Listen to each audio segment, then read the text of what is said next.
तो देखिए डॉक्टर्स की मांग क्या है।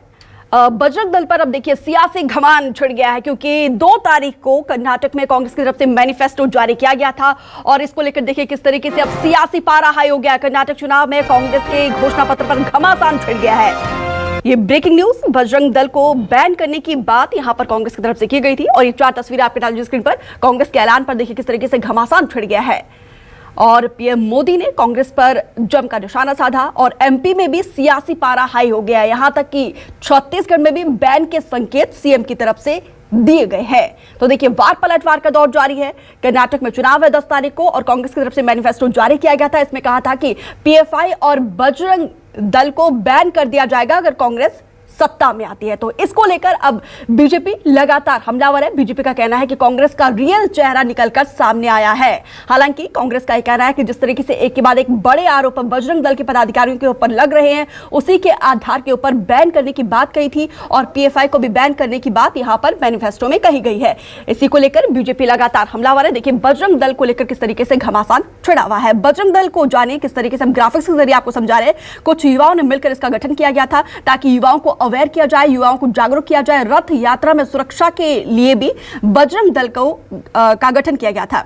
धार्मिक स्थलों में ये अपनी मौजूदगी दर्ज करते हैं। गौ संगठन और सामाजिक कुरीतियों के खिलाफ ये मुखर रहते हैं। धर्म परिवर्तन को रोकने का भी काम करते हैं बजरंग दल। और बाबरी विध्वंस में बजरंग दल ने बढ़ चढ़कर हिस्सा लिया था। तब नरसिम्हा राव की सरकार थी और देखिए कब कैसे और क्यों हुआ इसका गठन, ये हम आपको बता रहे हैं ग्राफिक्स के जरिए डिटेल से। बजरंग दल के संस्थापक विनय कटियार थे तेज तर्रार और बजरंग दल पर कई तरह के आरोप भी लगते रहे हैं। यही एक आरोप कर्नाटक में भी बजरंग दल के ऊपर लगाया, कई आरोप लगाए और इसी को लेकर कांग्रेस की तरफ से बैन करने की बात कही है।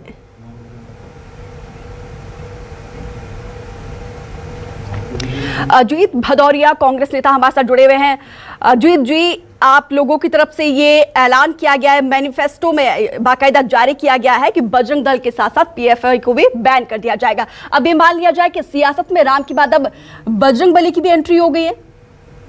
देखिए बजरंग बली की एंट्री वो लोग कर रहे हैं जिनके पास विकास के नाम पर कोई बात करने का मुद्दा नहीं है, जिन्होंने सरकार चलाई, केंद्र में 9 साल से सरकार चला रहे हैं, कर्नाटका में 5 साल से सरकार चलाई, उनके पास कोई बात नहीं है, तो वो बजरंग दल।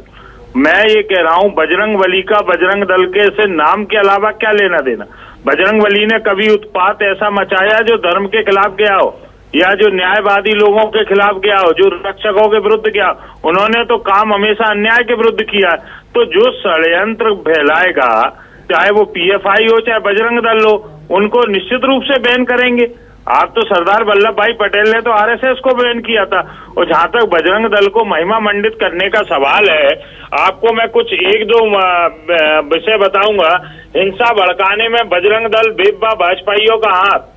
इंस्पेक्टर सुबोध के पीआर पर बोले ये बुलंदशहर का है। इंस्पेक्टर की हत्या करने वाली भीड़ का लीडर बजरंग दल का जिला प्रमुख, ये भी बुलंदशहर की घटना है। तो ऐसे अनेकों घटनाक्रम है। और जहां तक भारतीय जनता पार्टी अपने शांति है, बजरंग बली का इतना बड़ा है। अजीत जी, आपकी आवाज क्लियरली नहीं पहुंच पा रही है। दुर्गेश केशवानी बीजेपी की प्रवक्ता हमारे साथ जुड़े हुए हैं। दुर्गेश जी, आपका बहुत स्वागत है। कांग्रेस की तरफ से ये आरोप लगाया जा रहा है कि कांग्रेस ने तो सिर्फ बजरंग दल के उन पदाधिकारियों की उनके कैरेक्टर को देख के बैन किया करने की बात कही है जिनके ऊपर कई गंभीर आरोप लगे हैं, लेकिन आप लोग यानी कि बीजेपी वाले रिलेट कर रहे हैं बजरंग दल को बजरंग बली से। देखिए करना है, मैनिफेस्टो में ये कुछ कहते हैं और करते कुछ हैं। मध्य प्रदेश में भी इन्होंने वचन दिए पर एक वचन पूरा नहीं किया। अब बजरंग दल को ये लंबे अब हिंदुस्तान में ही राष्ट्रवादी संगठनों पर बैन लगेगा क्या?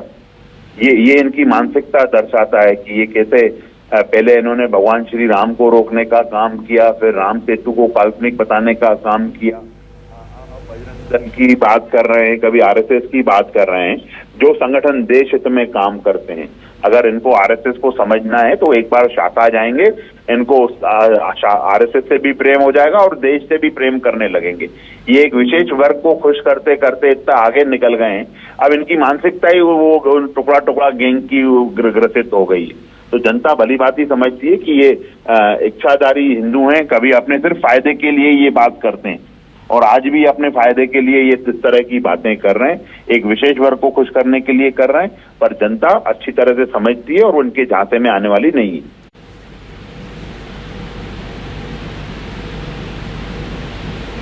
आप सुन पा रहे हैं मुझे? जी, मैं आपको यहाँ पे माफी के साथ रोकना चाहूंगी। दिनेश यादव बजरंग दल के नेता हमारे साथ जुड़े हुए हैं। दिनेश जी, कांग्रेस के इस मैनिफेस्टो को आप किस तरीके से देखते हैं? ये कांग्रेस पार्टी में कर्नाटक चुनाव के लिए अपना मैनिफेस्टो जारी करते समय जिस प्रकार प्रखर राष्ट्रभक्त संगठन बजरंग दल की तुलना एक राष्ट्र विरोधी आतंकवादी और प्रतिबंधित संगठन पीएफआई से की है, वह बहुत ही दुर्भाग्यपूर्ण है। बजरंग दल का एक एक कार्यकर्ता देश के लिए, समाज के लिए समर्पित थे और पीएफआई की गतिविधियां पूरी दुनिया इससे परिचित है।